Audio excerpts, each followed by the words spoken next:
था। हाँ, इतने दिनों से मरता ही नहीं था, मर गया।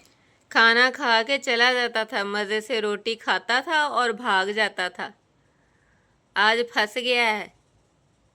ये इनके दादा अबू ने लगाई थी ये, तो आज बस इसका आखिरी दिन था।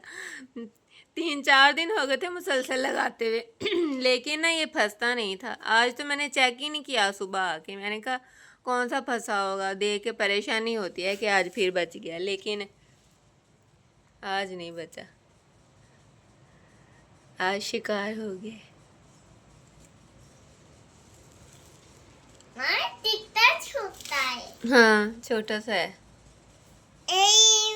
अब सारा स्टोर साफ करना पड़ेगा हमें, इसकी वजह से इसने बहुत ज़्यादा ना गंदा किया।